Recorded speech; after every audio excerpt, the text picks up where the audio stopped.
បាទសូមជំរាបសួរដល់ប្រិយមិត្តទាំងអស់គ្នាសាជាថ្មីស្វាគមន៍មកកាន់ច្បែករឿងរ៉ាវសារឡើងវិញនៅក្នុងថ្ងៃនេះដែរប្រិយមិត្តច្បាស់ជាធ្លាប់បានឃើញនៅសារព័ត៌មានទាំងក្នុងប្រទេសកម្ពុជាយើងហើយនិងទាំងនៅក្នុងប្រទេសថៃដែលបាននិយាយអំពីជំងឺមួយយ៉ាងដែលឆ្លងមកអំពីសាច់គោដែលជំងឺនោះគឺគេហៅថាជាជំងឺ Anthrax ឬក៏នៅខ្មែរយើងគឺហៅថាអង្ត្រាក់តែម្ដងប្រិយមិត្តជាទីមេត្រីនៅក្នុងសារព័ត៌មាននៅក្នុងប្រទេសថៃបានចេញផ្សាយថាមានការចេញសេចក្តីប្រកាសជាបន្ទាន់មួយស្តីពីករណីដែលមានអ្នកស្លាប់ម្នាក់ដោយសារតែឆ្លងមេរោគ Anthrax នៅក្នុងឃុំឡៅមីស្រុកដនតាននៅខេត្តមុកដាហានដើមហេតុដែលមានឲ្យការចេញនៅសេចក្តីប្រកាសជាបន្ទាន់នេះគឺរឿងរ៉ាវនោះគឺកើតឡើងដោយសារតែលោកគ្រូពេទ្យម្នាក់មានការសង្ស័យនៅលើស្នាមដំបៅពងនៅលើស្បែករបស់អ្នកជំងឺក្រោយពីបានសួរនាំដំណើរដើមតងចុះឡើងទៅគឺទៅដឹងថាអ្នកជំងឺគឺមានប្រវត្តិធ្លាប់បានប៉ះពាល់ផ្ទាល់ហើយនឹងទទួលទានសាច់គោជាពិសេសគឺសាច់គោឆៅដែលជាមុខម្ហូបពេញនិយមនៅក្នុងភូមិអេសាននៅក្នុងប្រទេសថៃផងដែរក្នុងនោះដែរសារព័ត៌មានក៏បានប្រាប់ផងដែរថាក្រោយពីបានប៉ះពាល់ហើយនឹងពិសានៅសាច់គោឆៅកន្លងមកទៅចាប់ផ្ដើមមានពងនៅលើស្បែកហើយពងនៅលើស្បែកនោះក៏ចាប់ផ្ដើមឡើងទៅជាពណ៌ខ្មៅជាំ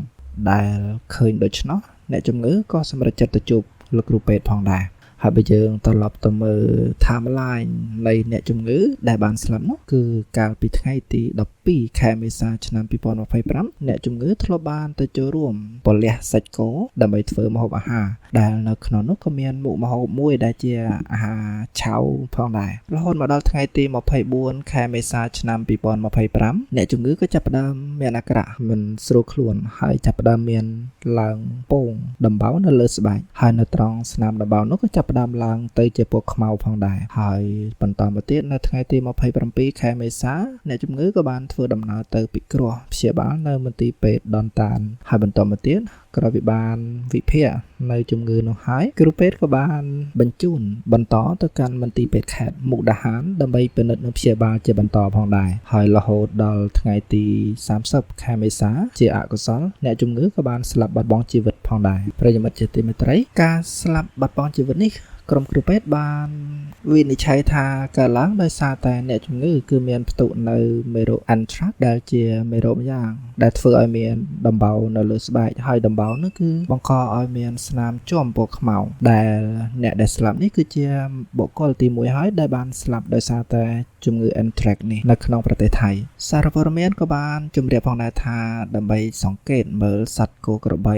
ឬសត្វពាហនៈរបស់យើងថាមានជំងឺ Anthrax ឬក៏អត់គឺយើងសង្កេតនៅអាការៈដូចតទៅទី1គឺគោឬក៏ក្របីឈរនៅស្ងៀមហើយឈរទៅពាអៀងដែលហាក់ដូចជាឈរទំពាស្មៅប៉ុន្តែគឺពុំមានស្មៅនៅក្នុងមាត់នោះទេហើយខណៈពេលដែលកំពុងតែឈរទៅពាអៀងនោះគឺមានទឹកមាត់ហៀចុះមកលាយឡំជាមួយនឹងឈាមដែលមានមេរោគផងដែរសារព័ត៌មានក៏បានប្រាប់ផងដែរថាប្រសិនបើឃើញដូច្នោះហើយគឺអាចមានការសង្ស័យថាគោឬក៏ក្របីរបស់លោកអ្នកគឺអាចនឹងមានជំងឺ Anthrax ដែលជំងឺ Anthrax នេះគឺវាបង្កឡើងដោយបាក់តេរីដែលមានឈ្មោះថា Bacillus anthracis ហើយបាក់តេរីនេះគឺអាចចម្លងរវាងសត្វទៅសត្វគ្នាវាហើយមិនតែប៉ុណ្ណោះវាក៏អាចចម្លងពីសត្វមកមនុស្សយើងផងដែរអាការៈដែលធ្ងន់ធ្ងរបំផុតនោះគឺអាចធ្វើឲ្យមនុស្សយើងស្លាប់បានផងចំពោះសត្វពាហនៈដែលអាចមានផ្ទុកនៅមេរោគនេះគឺរួមមានដូចជាសត្វគោក្របីពពែចៀមជាដើមមនុស្សយើងអាចឆ្លងមេរោគនេះបានតាមរយៈការដែលប៉ះពាល់ផ្ទាល់ជាមួយនឹងសត្វដែលឈឺ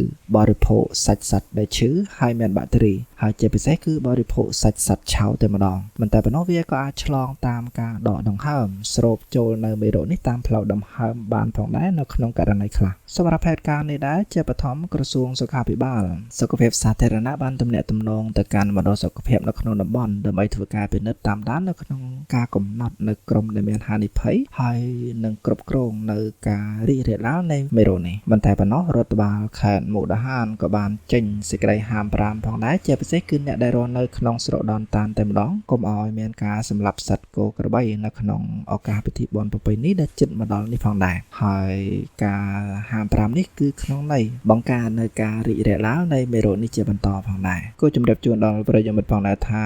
មានមនុស្សយ៉ាងហោចម្នាក់បានស្លាប់ដោយសារតែមេរោគនេះហើយនឹងមានអ្នកដែលសង្ស័យថាអាចមានហានិភ័យនៅក្នុងការឆ្លងហើយនឹងផ្ទុកមេរោគនេះដល់ទៅ247អ្នកផ្សេងទៀតផងដែរ ដែលអ្នកដែលកំពុងសង្ស័យគឺកំពុងតែស្ថិតនៅក្នុងការតាមដានហើយនឹងត្រួតពិនិត្យយកចិត្តទុកដាក់ខ្ពស់ពីសំណាក់គ្រូពេទ្យផងដែរប្រិយមិត្តជាទីមេត្រីការបរិភោគសាច់សត្វឆៅជាពិសេសគឺសាច់គោសាច់ក្របីវាគឺជាប្រភពនៃការចម្លងមេរោគហើយដូចនេះគួរជៀសវាងនៅការទទួលទានម្ហូបដែលជាសាច់ឆៅទាំងនេះហើយក្នុងនោះដែរក៏មានប្រភពព័ត៌មានមួយចំនួនបានប្រកាសផងដែរថាអ្នកដែលរស់នៅក្នុងស្រុកដនតានបានព្យាយាមលក់គោក្របីរបស់ខ្លួននៅក្នុងតម្លៃថោកក្រោយពីមានផ្ទុះដំណឹងថាមានជំងឺនេះទោះបីជាមិនទាន់មានសេចក្តីរាយការណ៍ណាមួយដែលថាជំងឺនេះអាចកើតមានឡើងនៅក្នុងប្រទេសកម្ពុជារបស់យើងយ៉ាងណាក៏ដោយប៉ុន្តែសូមប្រិយមិត្តទាំងអស់គ្នាមេត្តាប្រុងប្រយ័ត្នឲ្យបានខ្ពស់ជានិច្ចព្រោះថាការដែលមេរោគនេះកើតឡើងនៅក្នុងប្រទេសជិតខាងវាក៏អាចមានការ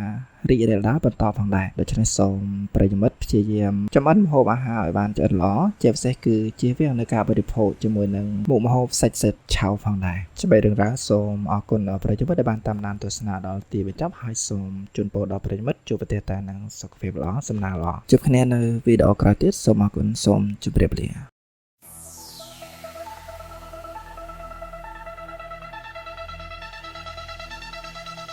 Spotlight shining lights